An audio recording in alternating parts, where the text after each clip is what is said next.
Welcome to the Listening Well, the space where every story matters. I'm Shania, your host and therapist, here to share real conversations and anonymous letters from listeners who are ready to speak their truth or just share something that they want to tell. Some stories are spoken, some are written, all are worth hearing. Let's listen in.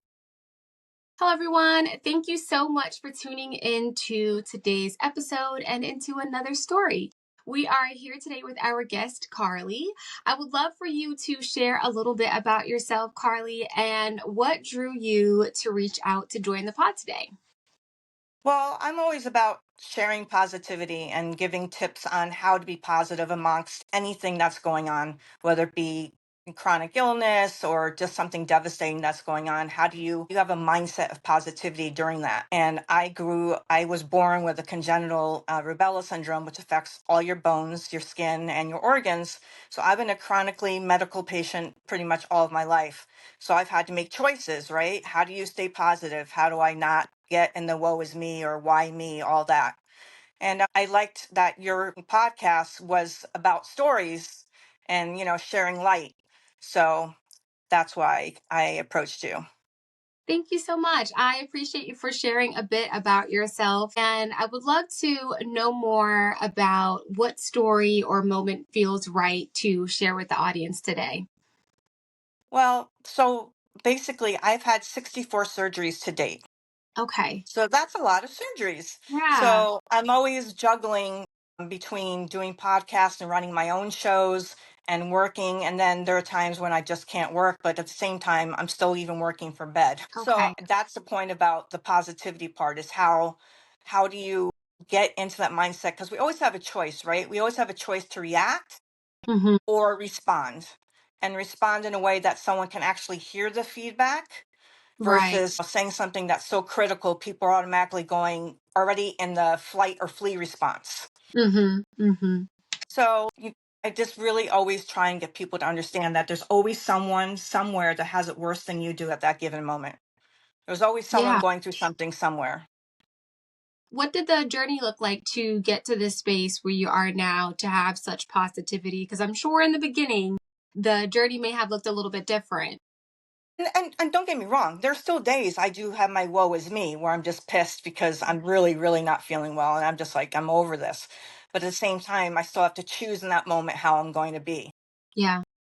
And getting here was hard because it's just, every time I turn around, it's another surgery. And then at one time, I actually did a pay it forward interview from the hospital. I had just had knee surgery, had a brand new knee put in, and I had a commitment. And I didn't have control of when they rescheduled it. And it was on the day I had an interview. So I literally had them, I got a wheelchair, wheeled myself out to the courtyard, and I did the podcast, from the hospital. So, that's what I'm saying. It's like if you have a commitment to someone or showing up, are you going to show up despite what's going on? Or are you going to say, I'm sorry, I can't because of X, Y, and Z? So that to me is the integrity piece to me is really important that we actually show up when we say we're going to show up. Right, right. And that's huge. And like you said, there's the good days and the bad days, but it's more about what can you really hold on to push you through those difficult days. Are there Exactly. any are there any things that you tell yourself, mantras or things like that to be able to get through those more difficult days? Actually, yes, I have my Alexa plays all day long spiritual music and chants and mantras and sound vibration music. So Oh, nice. all day long, all night long, I sleep to it. So it's something that calms my nervous system because your Hmm. nervous system goes into flight or flee when you're in pain. Right. And I'm in pain a lot. So it's kind of like, okay, like I'm in pain now, but I don't sit there and go, oh my God, I'm in pain, right? I don't do that. So Hmm. most people don't know that I'm going through that or I'm in pain because I don't show that. I still show up with a smile on my face. I still show up with positivity. But yeah, I'm always telling myself, keep going. I am, Hmm. listen to things. I meditate. Um, I have crystals all over my room, Nice. literally. As I turn any which way, there are crystals that I can look at that bring joy to me. Hmm. I keep my room as positive as the same thing. I don't watch TV in my room. I don't do any of that. I just keep my sanctuary, Yeah. Yeah. That sounds really beautiful. that space. Right, that safe space for yourself and also being able to, it sounds like a re-energizing place. Like even as you're going through your day-to-day and maybe in discomfort, that's kind of your place to go to re-energize. And I love the idea of having Alexa playing those different like auditory ways that keep you grounded and keep you elevated as well. And I think that's really great. Was there anything in particular that started like some of these practices that you have in place? Well, yeah, I'm actually a Reiki master instructor in two different lineages. I'm an integrated energy Okay. therapy master. So when I started out, like in my 20s, I was already doing energy healing work on others, as well as on myself, and I've had other people work on me. Um, so I've always been in the energetics, and so that's just something that's always been in my life. Okay. Years and years ago, I used to do body work, but I didn't do the traditional massage. I did energy work while I was doing the massage. So it was kind of a mixture of both. I kind of made my Mm, own eclectic modalities using a chi machine, which helps open up your body with the lymphatic fluid and stuff like that. Have you ever heard of a chi machine? I have not. They're amazing. You lay down, you put your feet in them, and it does a figure 8 movement. And that figure 8 stimulates your lymphatic fluid. And when it ends, when it stops, you get this rush of energy. That's absolutely amazing. It's actually an actual grade medical device here in the United States now, finally, but you've been using it in China for, centuries. I know they are much further in some of the like more non-traditional forms of healing, I should say, or medical practices as well. Can you share a little bit more about what Reiki is? I don't want to assume that our Oh, listeners know. that's true. Yeah, Yeah. yeah. So Reiki is a lineage of energy. Well, I don't know, most people know this, but if you look at the Bible, and I don't want to get into the Bible, but just looking at the laying of hands means like literally praying on someone. Well, the same thing with Reiki, energy comes out of everyone's hands. Even if you don't think you have energy coming out of your hands, you do. Everybody Mhm. does. And you admit that energy into another human. You basically are laying of hands. You're doing a healing of sorts. But it's a Japanese, at least the two lineages that I have, they're from Japan. Okay. there's different there's so many types. I in usui, but I'm also white light, and white light also integrates with integrated energy therapy, but that one's based on angelic energy. So it's Mm, kind of convoluted. It's like one of those things that's kind of complicated to explain. But the basic premise, I would say, is the laying of hands. If mhm. people understand what that means, it's kind of like your laying of hands of praying, but it's not necessarily praying, but you're using energy, and you are praying. I mean, your own internal chants or whatever dogma you believe, you're using that as well. Okay. And that's like a whole can of worms.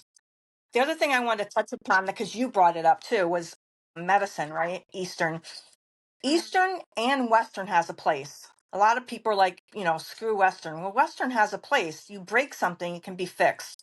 Now, Right. I've used both my entire life. I've used Eastern philosophies and medicine and herbs and tinctures and flower essences. There isn't anything I haven't played with, right? Hmm. And it has a place. It helps with the Western. And unfortunately, there are some Western things that I have to do, but I have no choice. I have to take some medication because that's just part of the congenital thing. Hmm. But I think that's an important aspect for people to realize, that there's no reason to not explore Eastern. Just know it's just going to be a complement to what you're doing in a Western medicine.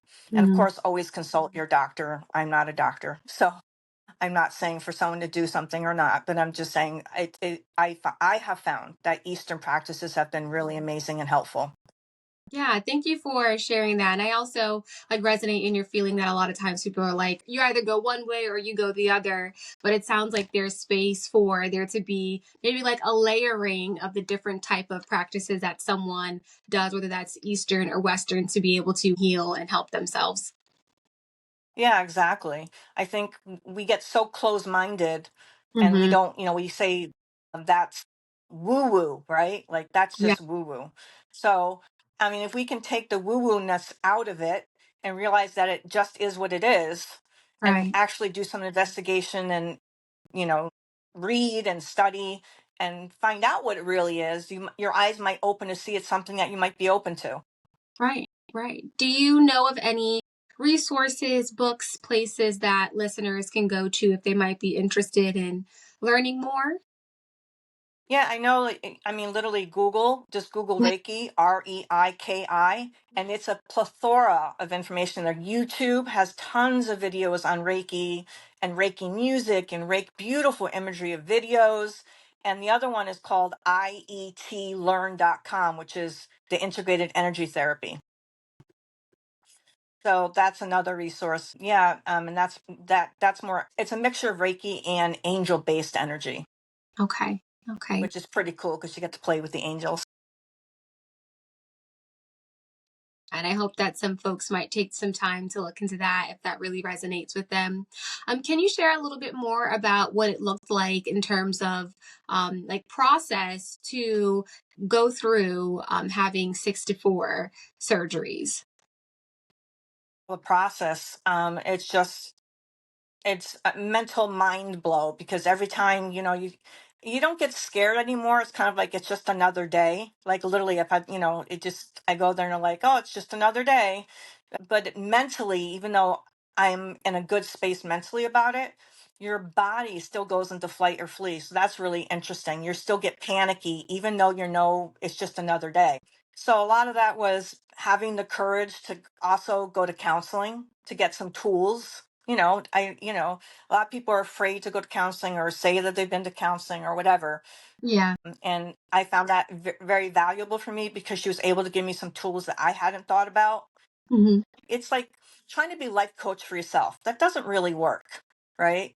I mean, you Very. can life coach yourself so much, but you're life coaching based on what you know, not what you don't know. So having a mentor or a coach or a therapist or whatever you want to call them in your life to bounce things off of, to talk about, to share how you're feeling, get some tools, I think is really important. Yeah, I agree. As a therapist myself, I definitely resonate in saying, even with knowledge, it can be hard to help yourself. Because you can give the tools and advice to other people, and sometimes it's hard to do on your own. So, outsourcing and going to others for support is really good and important and helpful to do too. So, thank you for sharing that. Were there any tools that really stood out to you that you learned from going to counseling that you still lean on today? Yeah, I think one of the biggest ones is meditation. And meditation doesn't mean having sitting for half an hour. It could be 5 minutes. It could be 2 minutes. Hmm. Maybe it's just a 2 minute breath meditation where you're just getting in touch with your breath. The meditation allows you the opportunity to stop in that moment and just be. Yeah. And yes, there's going to be chatter going through your mind as you're trying to meditate, and everyone's like, oh, yeah, but there's all this noise.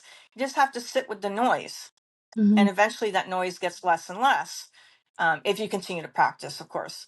And the other thing for me is the playing that music all day long really resets my body because Mhm. I'm playing Reiki healing music, I'm playing sound vibratory music, I'm playing bowls, the singing bowls and Mhm. all that vibrational energy.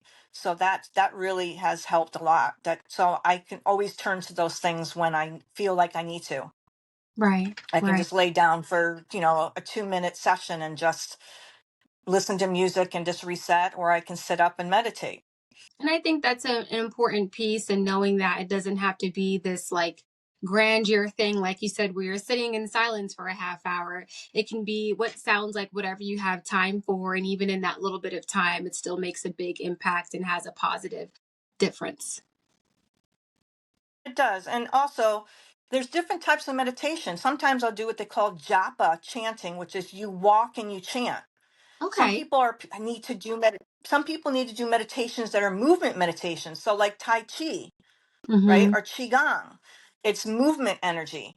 Not everyone can sit still, and it doesn't make you bad because you can't still meditate. It just means that your body needs a movement type of meditation. So there's tons of different modalities like that. Like I said, the japa chanting's fun. You're walking, you're chanting the whole time as you're walking, and that chanting are mantras that you pick, whether it be for health or it be for wealth or it be for whatever. So there's lots of resources out there on different ways of meditating where it's not something that's just yeah, the sitting for half an hour I can never do, you know what I mean? So I had Yeah. to find other tools that I could do. Hmm. So yeah, I love Tai Chi. I love just sometimes just sitting and listening to music. So you just gotta find what works for you. We're all individuals. We Right. don't rock the same boat. So, you gotta find what resonates.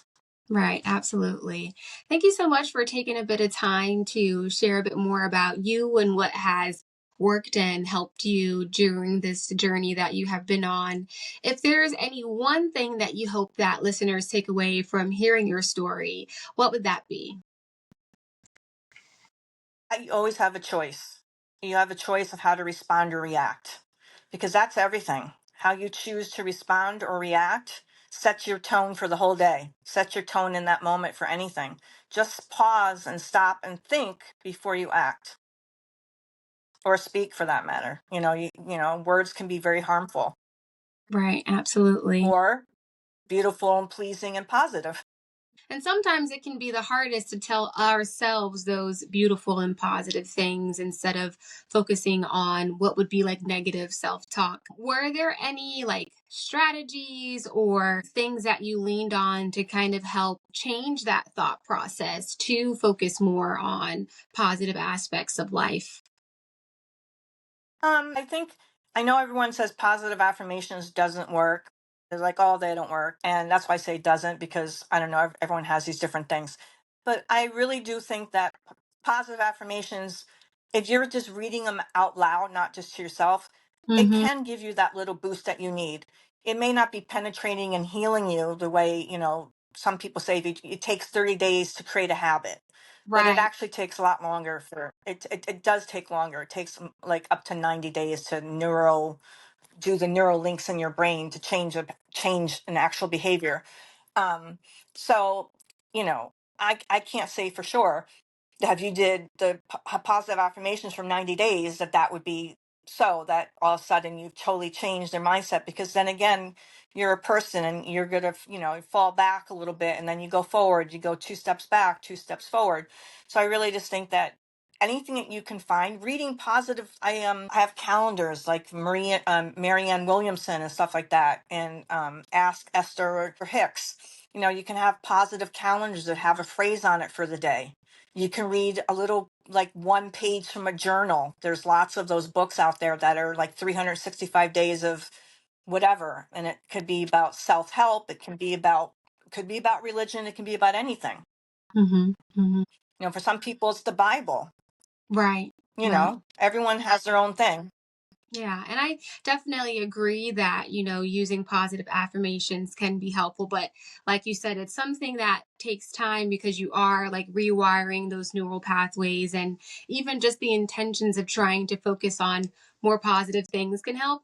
I'm someone who also leans on affirmations. I have this app on my phone that's called I Am. It's free. And like, I think 3 times a day, it like pops up, like a little notification on my phone pops up for like a little affirmation for me to read. And because I know that's what it's about, I take a moment, I read it to myself, and I kind of go on about my day, and it kind of like picks me up. And sometimes it's really relevant to what I'm going on in life. So I don't know, but I do find it I nice. know, isn't that interesting? Yeah. I'm like, are you guys in my Yeah, phone? synchronicity. Yeah, I have an app too. It's a meditation app, but what I like about the meditation app, it has a timer and you can play music. And now here's the other thing about meditation. Some people like guided meditations. I can't stand if someone's talking. That takes me out of the meditation. I need silence. Silence, please.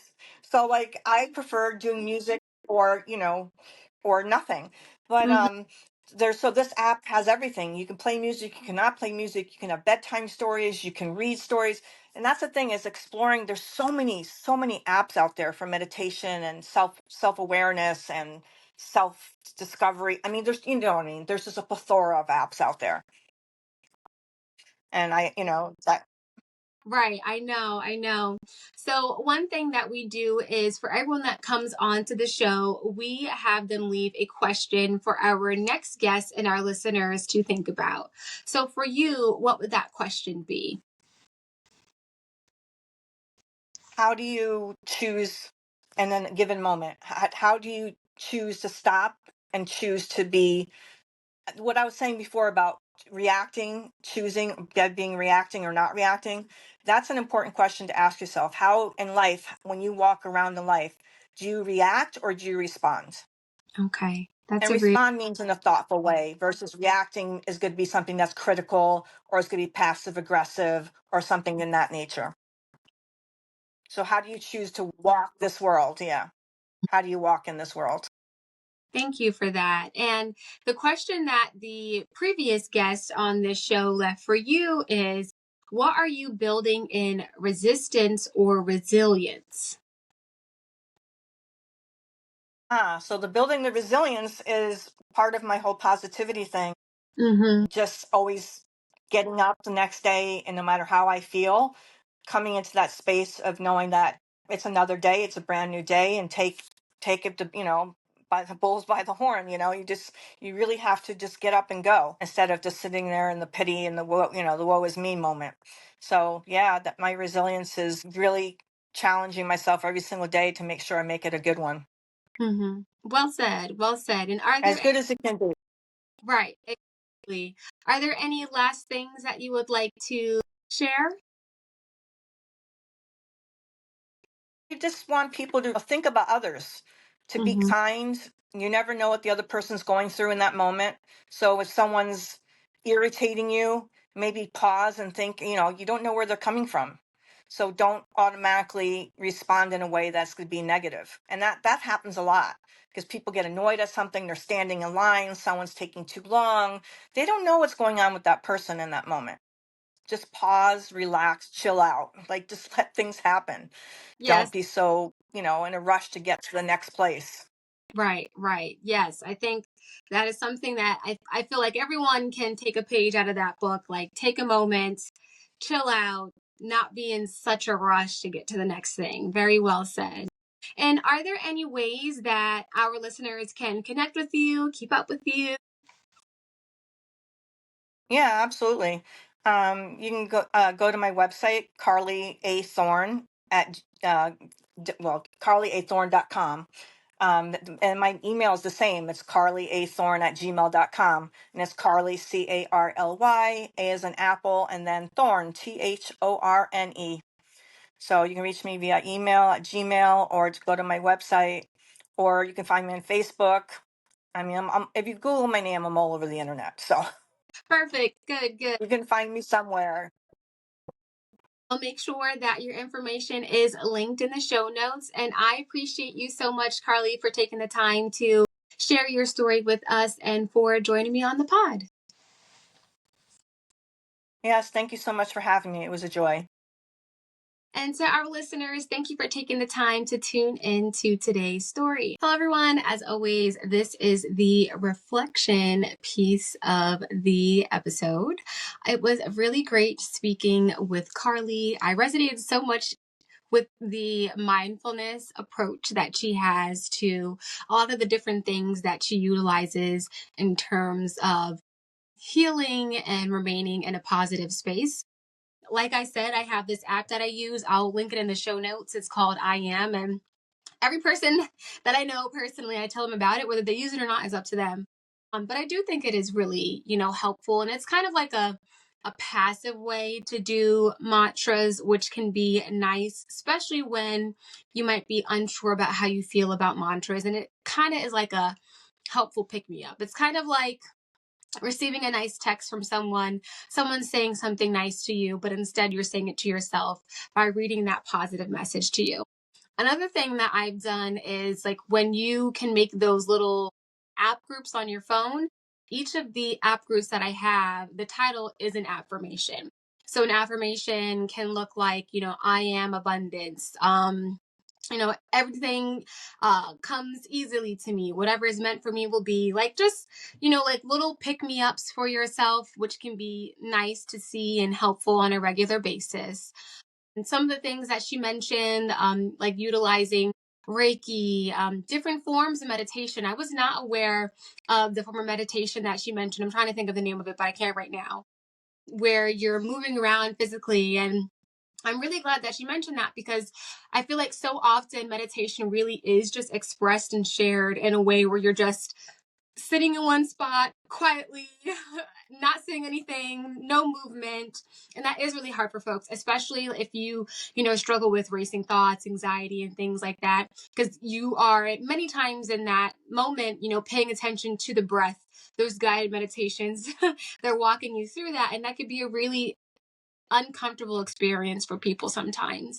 So knowing that there's different options out there like Tai Chi and the other one that she mentioned where you're moving around and, saying different mantras can be really helpful. Guided meditations is definitely something that I recommend if you're starting off for doing like meditative work, just because it's a skill. So it's not something that you are quote unquote good or bad at. It's something that you learn how to utilize, but something that you feel resonates with you and is helpful to you. I am looking forward to any kind of conversation that can take place in the comment section on Spotify or on YouTube. And we will be having the apps and some of the resources that Carly mentioned in the show notes, as well as linking some of those things to our information online in the link tree. So thank you so much again. As always, until next time, be well. Thanks for joining me at the Listening Well.